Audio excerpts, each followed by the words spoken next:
Good morning. So this time our topic is how to be a peacemakers, meaning to say, since my goal in life is to stop the killings, rapes, wars, and any types of killings, humans versus humans, as included also suicides. Okay, so I know it's a very difficult. In my post things, it's like sa agos ng buhay, kung sasalungatin mo sila, ang hirap. Ang hirap talaga. Lalo na kung ang kaaway mo ay hindi mo alam at may pera. So sino ka para magsabi na ganyan, 'di ba?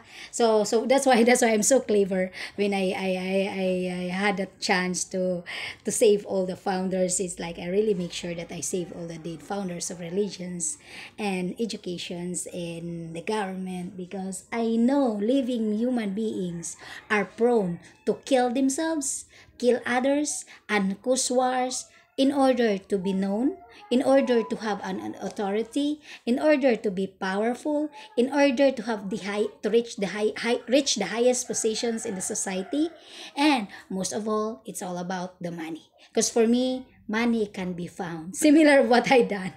It's like I was really meaning, but I know, meaning, I'm not also stupid that, I don't know that the incoming problem in my life would be the deaths in the hospital. That to be honest with you folks, that's why it's kind of to the end of my story. It was just really easy. That's why I really blame God about it. What's the secret of prayers and circumstances? How come that all my prayers on 2017 and 2019 wasn't granted? So that's why, knowing my journey was that, I'm so, meaning, to be honest with you folks, I'm so amazed. I'm trying to process anything, because how come that the journey there, in order for Saint Michael Del Brooks to be with God, I was preparing him, cleansing himself, cleansing myself as well, but it's more on cleansing himself in as much as possible, in order for him to be with God and to check on them, as I always said, and that check on them, more concern on them.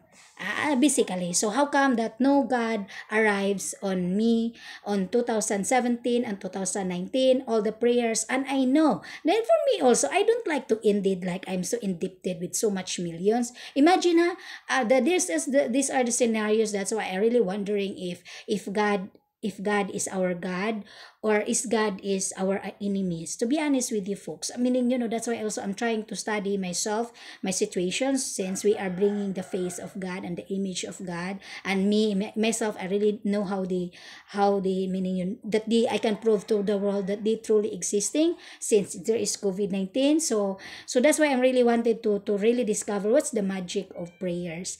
Then why is it that I will be ending marriage. I was doing marriage and adoptions for babies, in order for me that when the old man died, I will be inheriting all his pensions, in order for that pensions to be paid in the government, or in the holy child in the hospital. So that's why I'm so wondering, how come by circumstances, my situation was indeed like that.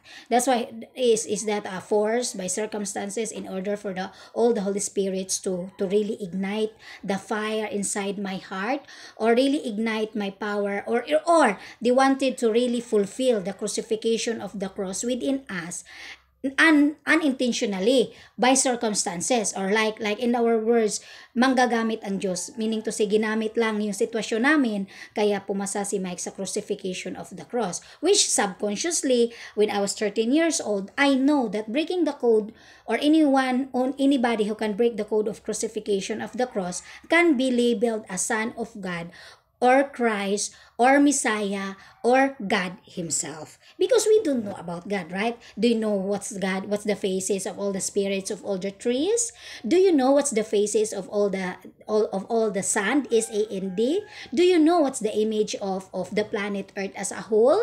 As a globe. Do you know what's the real faces of the wind? Do you know what's the human faces? We're talking about here, since they have spirits. So meaning, what's the face of the sun? What's the face of the stars, the leaders of the stars? What's the face of the moon, if that spirit of that will become human? What's the spirits of inferno or hell or fire in the afterlife, the beyond stars in the universe? Basically, inferno, hell or inferno or spiritual, supposedly I shouldn't be talking about that, but that eternal fire is so holy. What's the face for that? Meaning, that's a spirit. So meaning to say, we are looking for a face. Then we are looking also for the face of Lord God. We are looking for the face of Genesis 1:1.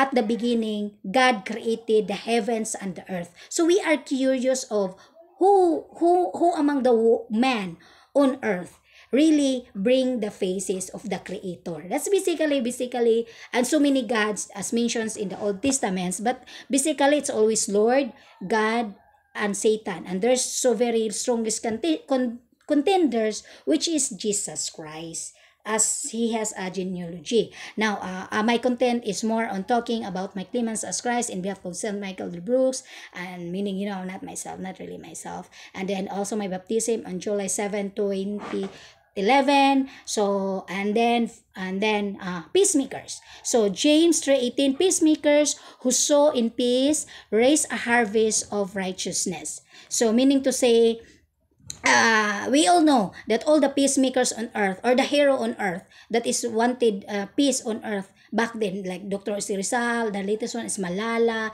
even Mother Teresa, so many other peoples, so many other people, they were all killed, they were all died, they were all shot. Gandhi, who else? Bin Laden, Adolf Hitler. So they are, meaning, can we consider them as peacemakers? Meaning to say, I really don't. Can we label them as peacemakers? We are, and those people are creating stories from north to south of the planet Earth. Especially that's causing refugees, meaning to say, it causing people to move or transferred from one place to one nation to another. Like for example, so many refugees coming in Australia. So, and then America itself, United States of America itself, as our nations, it's also a country that is full of refugees. Meaning to say, imagine, like my ex-boyfriend, my latest boyfriend, he is a Swedish and some other Scottish. So Swedish Scottish. So imagine that. Then imagine how good looking my taste is. And then my late partner was like that I'm working on for his canonization is Saint Michael the Brooks. Father is England, mother is from Ireland, and of course they arrived in America. That's why they become American. So meaning to say, really United States of America really needs some help, to be honest with you folks. So, and as we all know, all the born again founders of born again churches, like they are people who are against the Roman Catholic, raised or hailed from Joseph Smith, with Jehovah's Witnesses, Baptists, all of them are from United States of America. So now, and then, but now it's merging. That's why I said the evolution of time is really meaning doing great, doing good. So, and then yours truly, Michael, also as COVID-19, Mr. COVID-19, we really conquered also, that we really fulfilled the prophecy of Jesus Christ. That's why, to be honest with you folks, if you Lucifer versus Jesus Christ, wife versus wife, or Lucifer versus Jesus Christ. So maybe he was my greatest love. So when you say greatest love, that's your husband, right? So that's your husband. So back then 13, so boyfriend. So this time, since I'm 37 years old, hala honey, hala what's my nickname with my current boyfriend? I had a husband. I think that's the reason why, meaning, the situation was also, meaning, to be honest with you folks, it's personal. Usually people, I'm so sharing so much with myself. I'm selling myself online, my goodness, to become, for me, it's all about, I wanted to be emulate. I wanted my life to be imitated in order for any aspirants to become God. To be honest with you folks. And mixture, Mike and I, attitude, in order for any aspirants to become God, meaning to say any human being who will be going to conquer Hades and hell. Of course, there is one dead and one alive. It's not that me, I have a 30 minutes nearly death, I came back, oh well, you know what guys, I came from heaven. Then I read stories about, it's okay, it's alright to write stories about heaven, but to claim as God, once you are just alive or having just an experience of an early death, you cannot be labeled as God in the society, even if no, it's God is so very very holy word for me. But I think there's a cryptic of that only Roman Catholic and the real creators of who has the original scripts, or the translators of the keepers of the original Holy Bible scripts, knew the secrets. Because for me, God is not a type of a word that you just bombarded with so many mouth to all the human beings. Especially now, oh God, I have no rice, God, I have no this, God, I have this, God, oh my God, this was an, especially we are calling God when we are in the bad spots or in the bad situations. That's why I'm wondering also, how come, my point is, how come that on 2017 to 2019, all my prayers were not granted, especially marriage and adoptions. In order for me, that at the end, when Michael died, I won't be indebted so much millions. Like, I don't like to be stressed. Knowing subconsciously, I am a type of person that I really don't like to stress. Now, that's why, if we are the image, or we are the image of God, we are bringing the Christ since Mike passed the crucifixion of the cross. Ano yan? Pakwinsuelo? Ano yan? Even my baptism on July 7, ano yan? To be Jesus Christ and Jesus Christ, pakwinsuelo? Meaning to say, para kaming ginagamit lang so meaning to say, that's why, to be honest with you folks, I had also, I didn't share to you about that one of my argument. That's why the answer did, if I wanted to be humans, Luchi, aren't happy of yourself, something like that, because my conversation there is, ikaw ang bumaba, bakit hindi ka bababa? Bakit hindi ka magpakatao? So that's why, to be honest with you folks, that's the end of the wars between me, Luchi Perihil versus God. The last conversation there was that, before July 7, then I was overwhelmed with happiness. I was trying help also that I'm afraid na, takot na ako sa Diyos, takot na akong, basically is takot na ako sa Diyos kasi grabe na yung awayan namin dalawa. But the thing there is the last conversation there is, bakit hindi ka bumaba? Bakit si Michael pa ginamit mo para magdusa in your behalf? If you're, meaning, that's our basic end of the conversation between Jesus Christ and myself. Michael is not Jesus Christ. To be honest with you folks, Michael is not Jesus Christ. If we are Jesus, yes, and he was Jesus, I am Jesus. I will not give it to Michael. I don't, never. Because the prophecy there is, the Jesus that is coming is a person who will heal, make dying or dead human beings alive. Lazaro, buhayin niya ang patay, or nakuyapan ra, so bubuhayin niya ang patay or nakuyapan na. Ang bulag ay makakita, ang baliw ay maayos sa baliw, mag-schizophrenia, mag-seizures, aayusin niya, crippled, blind, bulag, nabakol, yung nasanglahan, nademunyuhan, yung babae na touching his skirt as Jesus Christ. So sa skirt niya, tapos yung demonyo ipasok daw niya sa ipasok niya sa baboy, something like that. So if you are a type of person, and then that's what happened also ni Mike, kasi si Mike may Parkinson na. For me, basically, I cannot blame that, meaning, but Mike was so stubborn, like, oh, I don't like you, honey, to carry heavy stuff. And you know what he did? He has a hernia because he carried all the waters. Imagine na, for 1 week, we consume 13 containers of water, 7 containers of water in 1 week, 7 or 8 or 10, 13 usually. So how come that he didn't listen to me? So that's why it's really, to be honest with you folks, I cannot accept that Mike is Christ. To be honest, I always saying he is the leader of all the God, but in my heart, hindi deserving si Michael kasi grabe ang pagdusa sa katawan niya. And then kami ang magdadala ng mukha ng Diyos, di ba? O bakit hindi kami ginagalang? Bakit hindi kami tinulungan? Both spirits and humans, all my prayers and desires must be granted. Bakit? So grabe, for me, when I think the desire that, I think tatapusin ko lang to, I will speak in Tagalog because I really wanted him. Tagalog naman ng Diyos eh. Hindi man yan English. That's why Michael, when he come back, he was asking some help. God is, the real God is Tagalog. Bathala siguro si Baal. Basta sasabihin ko lang sa kanya, bakit hindi kang bumaba? Bakit sobra ang, grabe yung ng puso ko.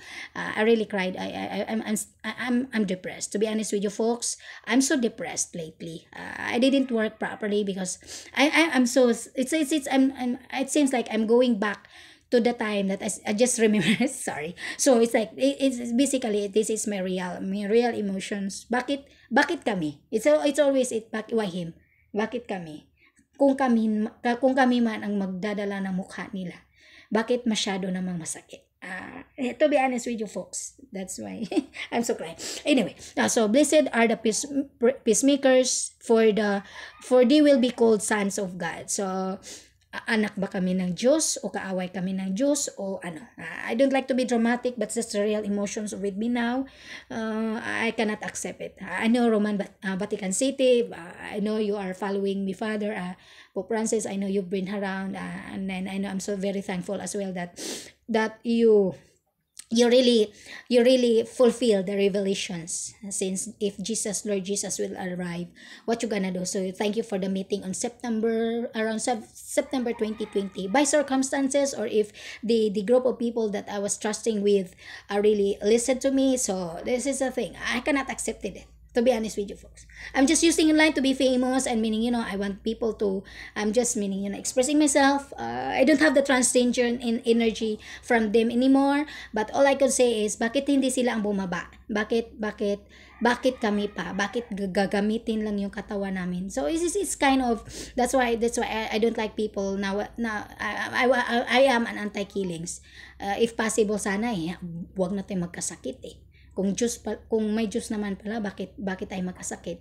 Na-control nila yung corona. They can ignite. Imagine that, they have the authority to ignite the coronavirus na parang naglalaro lang Nilalaro lang tayo How come that they didn't do that before? Lahat away, patayan. Because they are waiting human beings to break the codes of their crucifixion to become God, and then it turned out nothing. Like nothing, walang no God, no kingdom. Meaning to say, if anyone will claimants as Christ or claimants of reincarnation, wala lang. Zero, nothing. Mag-YouTube ka lang, mag-vlogger, share your experience about salvation. Folks, Holy Bible, who is the spreading of, or the original holders of the Holy Bible, what was your purpose? Purpose nyo lang ba lulukuhin ng tao para mamigay ng pera sa simbahan, sa mga pastors, pari, or Buddhisms, or whatsoever? Ano ba tong, what was really the purpose of life on earth?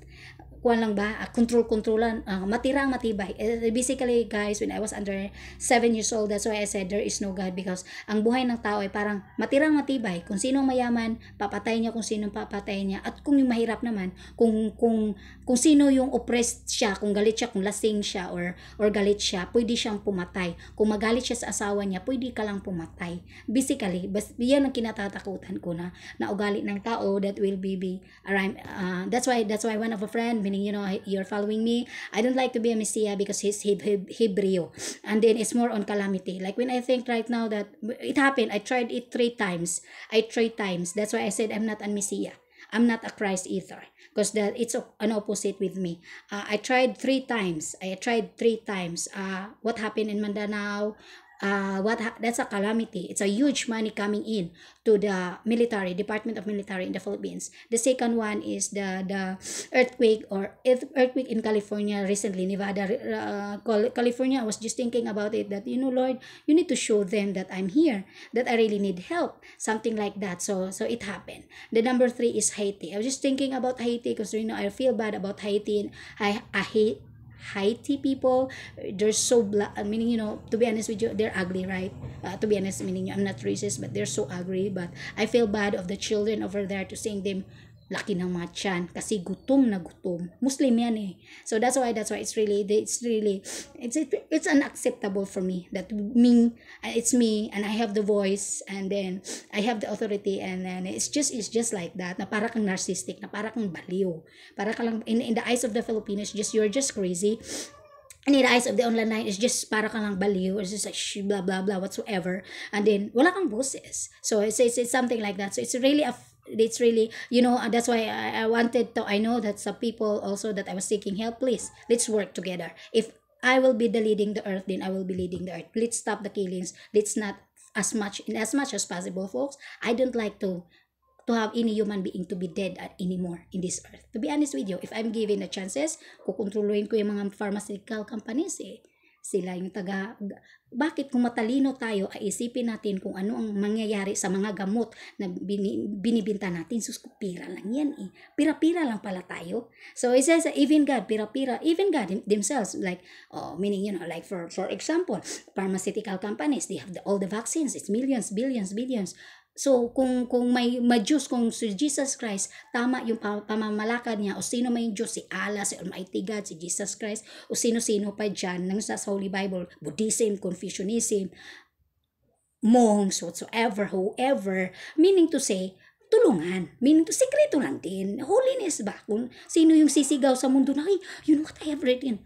Kausapin, bakit, ganyan. Then, what's your blessing? So, sekreto lang. Anong nangyari sa akin? So, magbabayad pa ako, magbaliw-baliwan ako para kung, you know what, people, I really don't like to be honest with you. I really don't like to share my experience of salvation because it's painful in my heart. It's painful. It's really painful. Grabe ang hirap ko. Hindi ako nagreklamo sa Diyos. Hindi ako nagreklamo kasi gusto ko, ayoko mapagreklamo eh. I just want my old man to be like that. Then Matthew 16:20, 16:16. Simon Peter answered, You are the Christ, the Son of living God. Tao tao tong nagsasalita eh. Para sino si Simon Peter na sasabihin si Jesus Christ na you are the Son of God? Sino ka? Something like that, right? You are the Christ, the Son of living God.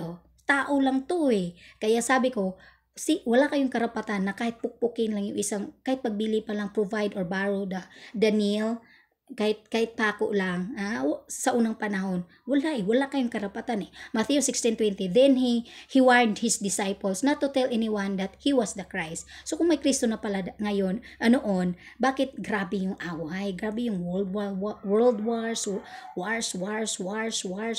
especially United States, Japan, Spaniards. So I understand about invasions. I understand that, meaning, we are looking for a country that we might be owning. Okay lang yun eh. Tanggap natin, this is 2021. Ang sa akin lang, ayusin naman yung Diyos, yung Jesus. Something like that. Kasi ang daming baliw sa US, ang daming baliw na mga propita, ang ginagawa, puros kasamaan. Mamamatay tayo sa I don't like that we are leading to a world where mamamatay tayo sa gutom. Okay lang sa Pilipinas kasi no matter what, I am so feeling bad of all the business world, to be honest with you folks. So ano bang mali sa business world? I think this is more on anong kasalanan sa business world? Hotels, malls. O anong kasalanan nila sa Diyos? Number 2, government. Kasi lubusan yung pera sa government eh. So realignment with the government, sinabi ko na sa iyo, New Adelis, anong dapat gawin eh. Maghirap tayo nito. We are leading to a world where ang hirap. So for me, I don't like to be killed. I just want to be a peacemakers. I wanted to have a voice. I wanted to have a voice in such a way na grabe ang I need an appreciations naman. I need an appreciations, and because if I need ayo ko nang gagapang ako sa kasi pinagapang ako sa Diyos sa burak eh. Bakit si Mike past the standards of the crucifixion of the cross. Grabe ang sakit ng katawan niyan, ganyan lang. Tapos pagdating sa buhay ng mga tao, ni wala ngang appreciation, ni wala ngang all the people that I was seeking help, idols people, idols cross. How come never in your life, never, you know my address, you know my thing. How come no one ever send me 500 pesos, ma'am, magpagamot ka? Or ma'am, sinabi mo dito, walang makain yung mga spirits during their invasions. Wala. And to be honest with you folks, those spirits that come in me are living human beings. Meaning to say, mga patay noong unang panahon binuhay ni Michael Brooks dahil bakit wala silang nakitang Diyos at walang kingdom. At so many people are claiming, we enter this kind of heaven. Walang nakita si Mike. So itong problema natin, walang nakitang heaven, walang nakitang kingdom. Para kanino? For whom? For him or for them as God? God kasi yung pinag-usapan natin, or those who are dead human beings who are, meaning, just floating around. So, ghost ang pinag-usapan natin, ghost. But most of the ghosts that they send to me that I see is spirits. Meaning to say, ayoko makikita ng mukhang pangit. Matakutin ako. Kahit demonyo na yung kinakausap ko, I always pray to them, please, don't show me any ugly faces. Kasi, I have, naturally, since young, I'm so afraid of any, pangit na mukha ng tao. Not pangit, but especially bloody. And, yung mga bata na gutom, kasi in my life, I never experienced na ginutom ako ng magulang ko. But on February 14, 2018, talagang nagutom kami. Grabe ang gutuman. Grabe, 2017 to 2019, ang gutom ko, grabe. So, why is that? And then, no appreciations, taguan. So I don't like to make drama online, because really, I really wanted the rewards, to be honest with you folks. So if we are the Christ, then we are the Christ. But I like to be the anti. I like to be the anti. I don't like to be Christ, and then grabe ang sakit at wala namang pera, may utang pa yan eh. So to be Christ for us is, ang gusto nyo tapos ang expectations ng tao, dadar na ako, lulunok ng bato at lilipad ding ang bato. So something like that, or aayusin ko ang mundo in such a way that ano bang kailangan sa mundo? Kung may bulag, I will heal them. So it's really amazing. So that would be the end of my content. So we need to stop the killings in as much as possible. Mamatay tayo sa sakit at sickness, diseases as a result of our mistakes and sa environment kung hindi nalilinis eh. So sanang mga juice dyan. Ang daming juice ano.